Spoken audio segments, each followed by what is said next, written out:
Hi hello नमस्कार, स्वागत आहे तुमचं आपल्या यूट्यूब चॅनलमध्ये ज्याचं नाव आहे ध्रुवांकर फॅशन डिझाईन्स. तर बघा, मी ह्या ब्लाऊज पीसाचा ब्लाऊज शिवून दाखवणार आहे. ज्यांना प्रॉब्लेम येतात, शोल्डर घसरते, पुढच्या साईडने शोल्डर फार पुढच्या खांद्यावरून शोल्डर फार पुढं येते, पाठीमागून ब्लाऊज उचलतो, गळा लूज पडतो, असे जे प्रश्न ज्यांना पडतात ना, त्यांच्यासाठी आज मी कटिंगची सोपी पद्धत दाखवणार आहे. मी कशी कटिंग करते बघा. उंची मी 14 घेतलेली आहे. आपली छातीची घडी 34 छातीचा आपला ब्लाऊज आहे. छातीची घडी आपली 8.5, 1.5 इंच शिलाई मार्जिन, 10ची घडी येणार आहे. त्यांच्यासाठी ही अगदी योग्य पद्धत आहे. गळा, शोल्डर, मुंडा किती घ्यायचा, किती टाकायचा, म्हणजे ब्लाऊज आपलं घसरणार नाही, हे तुम्हाला आज मी डिटेल ह्या व्हिडिओमध्ये सांगणार आहे. बघू शकताय तुम्ही. बघा, आता गळा जितका आपला डीप असेल ना, तितकी आपली शोल्डर कमी घ्यायची, आणि गळा जितका छोटा असेल तितकी आपली शोल्डर वाढवायची. बघू शकताय तुम्ही. गळा मोठा असेल तर गळा रुंदीसुद्धा अगदी कमी ठेवायची. तर बघा, इथं मी शोल्डर फक्त 5च घेणार आहे. मुंडासुद्धा 5च घेणार आहे, कारण गळा आपला डीप गळा असणार आहे. आणि तो डीप गळा फक्त खालच्या साईडनंच खोलायचा आहे. बघू शकता, इथं गळा रुंदी 2च मी घेणार आहे. गळ्याची उंची मी इथं 9.5 घेणार आहे. ह्या पद्धतीने गळा ठेवला. इथं नॉटसुद्धा आपल्याला लावायची गरज नाही. अगदी बिना नॉटचंसुद्धा आपला गळा अगदी परफेक्ट अँड फिटिंगला बसणार आहे. बघू शकता, हे 2 घेतलेलं आहे. इथून फक्त खालच्या साईडला 1 इंच मार्जिन घेतलं आणि अशी तिरकी लाईन ओढून घेतली.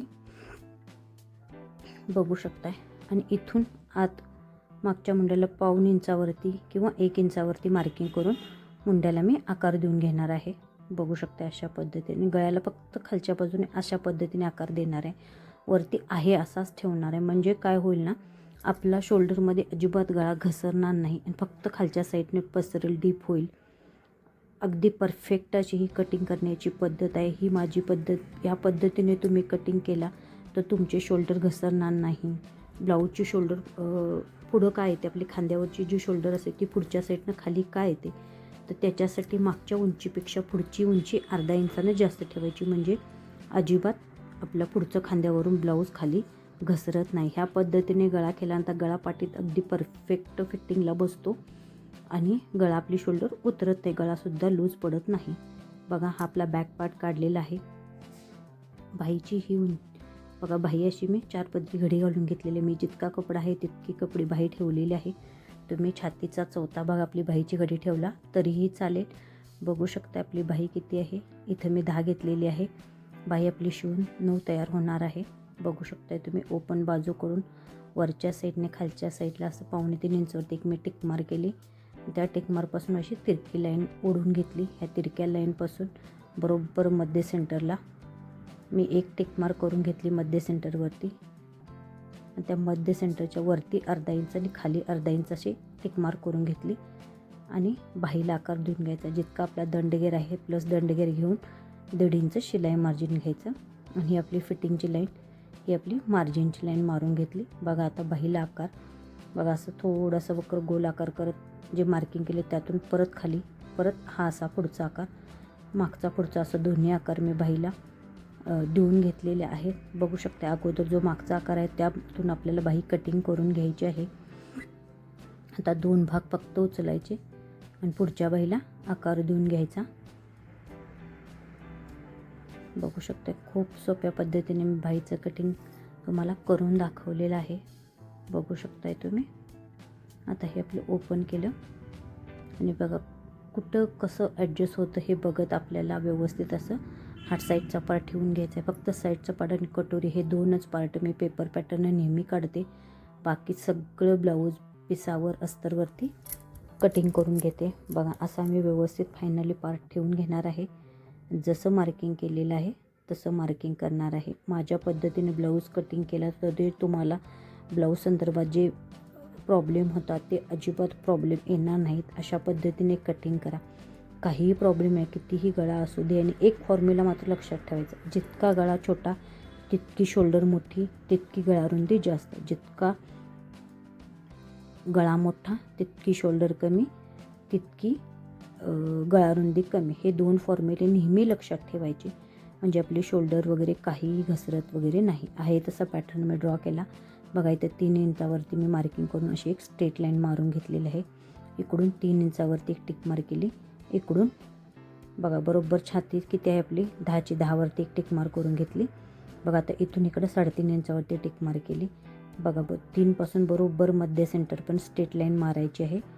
स्ट्रेट लाईन मारून घ्यायची आणि तिथून फक्त अशी तिरकी लाईन आपल्याला ओढून घ्यायची आहे. ही आपली क्रॉसपट्टी झालेली आहे, बघू शकताय तुम्ही. अगदी सोप्या पद्धतीने ब्लाऊजचं कसं कटिंग करायचं तुम्हाला दाखवलेलं आहे. बघा इथं असं ॲडजस्ट करून कटोरा नेहमी हा क्रॉस कपड्यातच ठेवायचा आहे. कटोरा मी तिरका करूनच ठेवणार आहे. कटोरा जसा आहे तसा अगदी व्यवस्थित ड्रॉ करायचा आहे. खालच्या साईडनं फक्त कटोरा अर्धा इंच वाढवायचा आहे, कारण कटोरा आपण एकमेकावरती कटोरा आणि साईडचं पार्ट हे दोन्ही आपण एकमेकावरती ठेवून कटिंग करतो, म्हणून कटोरा मी खालच्या साईडनं अर्धा इंच वाढवणार आहे. साईडचा पार्ट आहे तसाच ठेवणार आहे आणि कटोरा नेहमी क्रॉसमध्येच ठेवायचा आहे. त्यामुळे कटोरी खूप छान सुंदर अशी आपल्याला क्रॉसमध्ये ठेवल्यानंतर बसते. बघा जसं आपण मार्किंग केलं आहे त्या मार्किंगला बरोबर मी असं कटिंग करून घेत आहे. बघू शकताय तुम्ही, जसं आहे तसं कटिंग करायचं आहे. माझी कटिंगची पद्धत अगदी सोपी छान आहे. ब्लाऊजसुद्धा अशा पद्धतीने शिवला तर खूप सुंदर ब्लाऊज बसतो, बघू शकताय तुम्ही.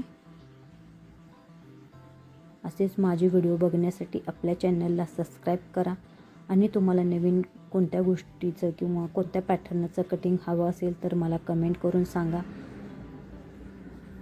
बघू शकताय तुम्ही, खालच्या बाजूला असं मी क्रॉस मार्किंग केलं, म्हणजे जेणेकरून आपल्याला ही खालची बाजू आहे ओळखावी. बघा जसं आपण मार्किंग केलं बरोबर त्या मार्किंगवरूनच कटिंग करायचं आहे. आतल्या बाजूला मार्किंगच्या कटिंग केला तर आपला कमी पडणार, बाहेरच्या बाजूला मार्किंगच्या कटिंग केला तर कपडा जास्त होणार. ह्याची काळजी घेत आहे असं आपल्याला व्यवस्थित असं कटिंग करून घ्यायचं आहे. हा आपला कटोराचं कटिंग झालेलं आहे, बघू शकताय तुम्ही. अशा पद्धतीने ब्लाऊजचं कटिंग करा, काही प्रॉब्लेम येणार नाही. बघू शकता ही आपली गोटपट्टी तयार होणार आहे. बघा जी गळ्याचा कट करून भाग काढलेला आहे, जी मी काचपट्टी तयार करणार आहे आणि ह्याची मी पाठीतली पट्टी, बघा ही पाठीतली पट्टी मी कट करून घेतली आणि ही जी शिल्लक आहे ही बटन पट्टी तयार करणार आहे. बघू शकता कमीत कमी वेळेत अगदी सुंदर असं आपलं ब्लाऊजचं कटिंग झालेलं आहे.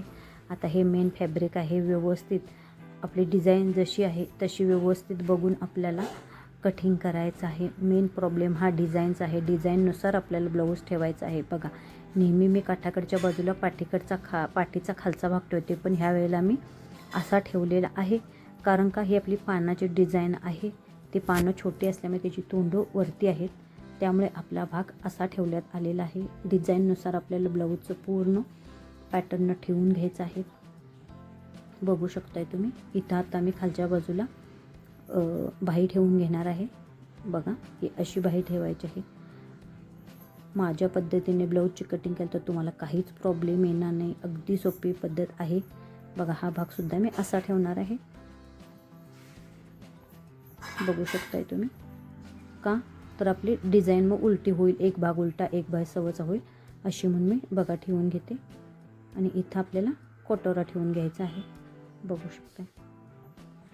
आपला कपडा कसा कुठं ॲडजस्ट होईल हे बघतच आपल्याला सगळे पॅटर्न व्यवस्थित असे ठेवून घ्यायचे. तर इथं आपल्याला कटोरा अजिबात क्रॉसमध्ये ठेवायची अजिबात गरज नाही आहे. जसं आहे तसं ठेवून पॅटर्न मी बघा सगळीकडे थोडंसं एक्स्ट्रा मार्जिन सोडून पूर्ण पॅटर्न असं कटिंग करून घेणार आहे, बघू शकताय तुम्ही. बघा हे पलटी करते, बघा पलटी केल्यानंतर परत आपली ही डिझाईन उलटी होणार, म्हणून मी परत सुलटी करून ठेवलेली आहे, का तर आपली डिझाईन उलटी झाली नाही पाहिजे. बघू शकताय तुम्ही. हा पण भाग मी अगदी व्यवस्थित असं साईडनं कटिंग करून घेणार आहे, बघू शकताय तुम्ही.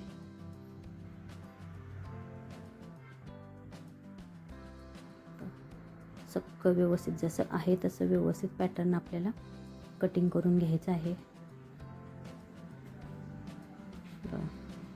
आता सगळं आपलं ब्लाऊजचं कटिंग व्यवस्थित असं झालेलं आहे. बघा किती अगदी कमीत कमी वेळेत कसं ब्लाऊजचं कटिंग करायचं हे मी व्यवस्थित डिटेल तुम्हाला दाखवलेलं आहे. बघा आता ही आपली उलटी बाजू आतली आहे, त्या उलट्या बाजूलाच मी क्रॉस मार्किंग करून घेतलेला आहे. हा पाठीचा भाग, जसं मी शिवायला घेणार आहे तसं सगळं पॅटर्न ठेवून घेते. ही पाठीतली पट्टी बघा. आता ही भाईसुद्धा मी उलट्या बाजूने क्रॉस करून घेते, म्हणजे उलटी बाजू ही आहे आपल्या पटकन लक्षात येईल. ही आपली भाई झालेली आहे. ही आपली क्रॉसपट्टी आपली खालची बाजू कुठली जोडायची त्या खालच्या बाजूला सुद्धा मी असं क्रॉसचं मार्किंग करून घेतलेलं आहे. बघा, काचपट्टी, बटनपट्टी, कोटपट्टी, मग क्रॉसपट्टी ठेवली. हा साईडचा भाग अशाच पद्धतीने बघा इथं सुद्धा मी क्रॉस मार्किंग घेतलं, म्हणजे पॅटर्न आपण हातात घेतलं ना पटकन आपल्याला जोडता यावं ह्यासाठी सगळी मार्किंग अशी व्यवस्थित ठेवून घेतलेलं आहे. असेच नवनवीन व्हिडिओसाठी आपल्या चॅनलला सबस्क्राईब करा. Thank you so much.